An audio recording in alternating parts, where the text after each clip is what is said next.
The fall of Adam in the Old Testament created quite a big problem. And if we don't study it, you might not understand the extent of the problem that the fall of Adam caused. A lot of people don't know that the fall of Adam was an act of treason. A lot of people don't know that it was rebellion. That what happened there wasn't just that man ate the fruit. What happened there was that man dethroned a king.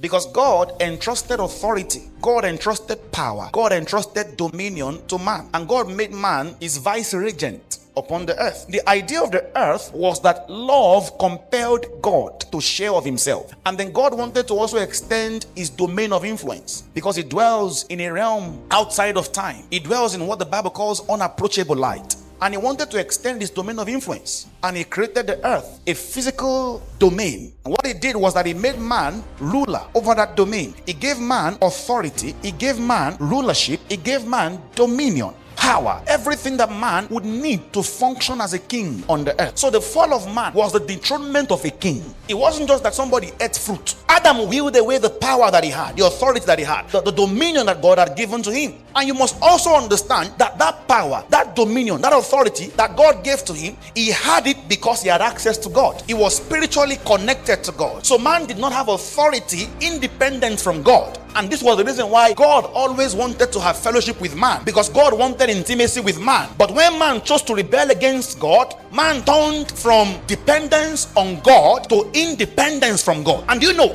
that because that was not how God made man to function, the moment man declared independence, it changed the spiritual DNA of man. It rewrote the spiritual DNA of humanity. It was like a reverse mutation. The Bible does not say that man began to sin. The Bible says man became sin, because sin was not first an activity. Sin was a nature. Man became sin. Man inherited the nature of sin. So you must understand that the fall of man recreated man to something other than what God created. Man could do nothing about his state. Job could do nothing about his state. Several of them could do nothing about their state. He could sacrifice animals to cover sin, but he could not remove sin. He could wash his hands, but he could not cleanse his own heart. He could fear God all he wanted, but he could not host God. Only God himself could save man. Only God himself could think of a way to judge sin and still save the sinner. Why? Because sin had to be punished. Sin must be punished. The divine justice of God demands it. But love also had to be expressed, because the divine mercy of God desired it. So love was speaking, mercy was speaking, justice was speaking. Mercy was saying, save the sinner. Justice was saying, judge the sin. So the dilemma of heaven was this: how can God remain just and still justify the unjust? How can he punish sin and still preserve the sinner? How can he destroy the rebellion but still redeem the rebel? That was the dilemma. And it was not a problem that angels could solve. It was not a matter of wisdom or power. It was a matter of righteousness. So how does God come about this mystery? How do you judge and still save? How do you save and still judge? Answer: the cross. John chapter 3 verse 16, the Bible says, "For God so loved the world that he gave his only begotten son, that whosoever believes in him should not perish but have everlasting life." So God brought a substitute, his own son, who would then bear sin, satisfy justice, and reconcile creation. The Son of God became the Son of Man, so that sons of men might become sons of God. It was a substitution. And at the Last Supper, Jesus called the disciples and they broke bread. There was something significant about that particular event when he was breaking the bread, because Jesus said, "This is my body given for you." And then he broke it, gave it to them, and they ate it.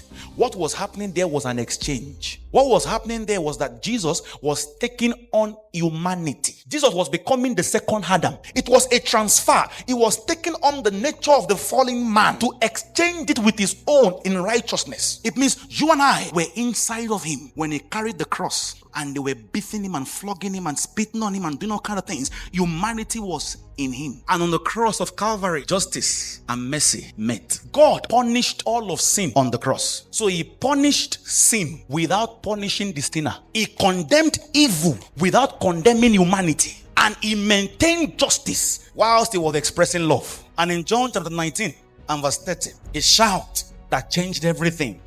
The Bible says when Jesus received the sour wine, he said, "It is finished."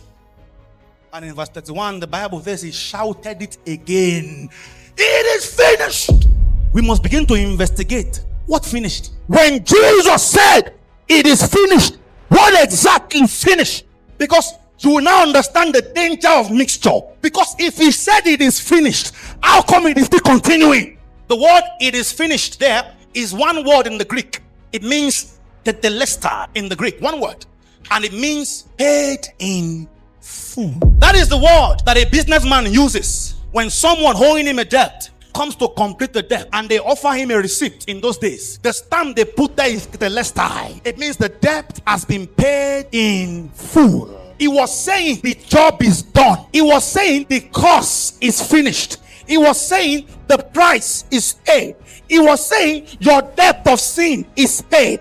The war with death is over. The dominion of Satan is over. He was saying the sacrifice was accepted. He was saying the price for your sickness has been paid in full.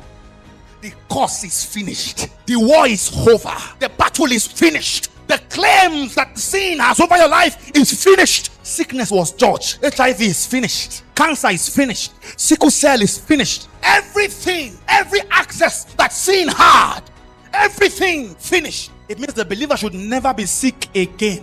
The believer should never fail again.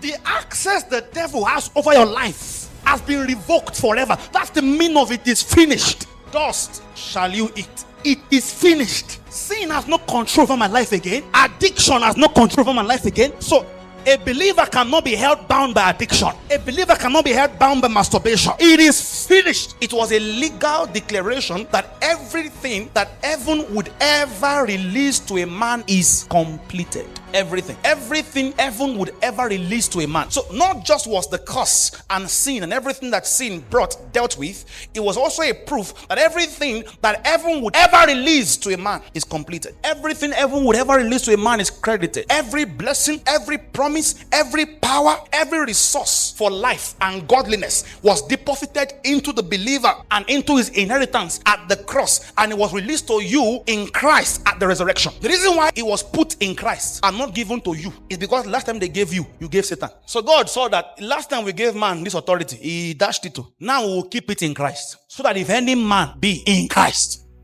giving us every spiritual blessing in heavenly places in Christ. If any man be in Christ, is not just a new creature, but he has access to everything, every power, every inheritance that God has ever released. And scripture confirms this again and again and again, that everything that God will ever release, he has released. That's why when you read scriptures, the things, your inheritances in scripture are always in past tense. Always. Because it is finished. It is complete. Transfer completed. There is nothing to send again. We have wired everything. Wired it to Christ. Accessible to the new man. So scripture confirms this again and again.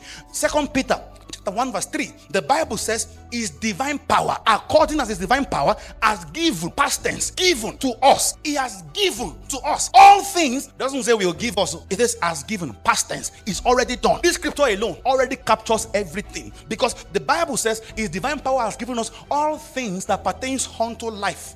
Life there covers everything needed for your existence. Everything needed for your purpose while you are living on this earth. While godliness there covers everything needed for your relationship and your intimacy with Christ. So all things to live, all things to be godly has been given to you. It tells you that the issue now is not with supply, because everything has been supplied. The issue now is with human reception, because heaven is not holding anything back again. The problem now is that believers do not know how to receive. We don't know how to receive what has been given. So we stay long and we keep on contending for things that we have been given. We stay long and we keep on praying for things we have been given. We keep on fasting for things we have been given. A lot of the spiritual exercises that we do in ignorance. Receiving is not waiting like a fool. It's an act of faith. It's not begging God to move. It is aligning yourself with what God is already doing. Aligning yourself with what God has already provided. The question is, what did you receive? What have you received of these limitless possibilities God has provided?